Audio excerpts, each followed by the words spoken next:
دیکھیں 5 اگست جو ہے وہ کوئی ہم یہ نہیں کہہ رہے کہ ایک ایسا دن ہے جس دن تمام دنیا بدل جائے گی. ہم یہ کہہ رہے ہیں کہ 5 اگست پوری قوم کو دعوت ہے کہ اب اٹھ کھڑے ہو اور چل پڑو، اور اس وقت تک چلو جب تک آزادی ہمیں نہیں مل جاتی.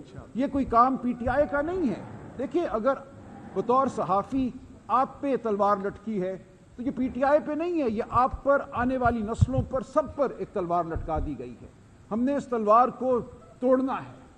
یہ کوئی پی ٹی آئی کا معاملہ نہیں ہے. اگر ووٹ کو چوری کرنے کی روایت ٹل گئی ہے، ہمیں اب یہ کہا جاتا ہے کہ یہ نیو نارمل ہے، اگلا الیکشن بھی ایسے ہی ہوگا، بھول جائیں، وہی لوگ الیکٹ ہوں گے جن کو ہم چاہیں گے الیکٹ کروانا، اور کوئی الیکٹ نہیں ہوگا. تو یہ کیا پی ٹی آئی کا معاملہ ہے؟ اگلے الیکشن میں کون سی جماعت کہاں کھڑی ہوگی ہم کیا جانتے ہیں. تو ہماری پوری قوم سے یہ گزارش ہے کہ یہ پی ٹی آئی کا معاملہ نہیں ہے.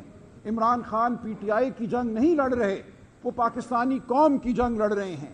وہ بنیادی حقوق، بنیادی اقدار کی جنگ لڑ رہے ہیں. تو 5 اگست کو کیا ہوگا میں آپ کو اس کی تصویر ابھی نہیں دے سکتا، لیکن پاکستانی قوم سے ہمارا یہ تقاضا ہے، ہماری یہ پکار ہے کہ اس دن اپنے لیے، اپنی نسلوں کے لیے کھڑے ہو، اور پھر کھڑے رہو.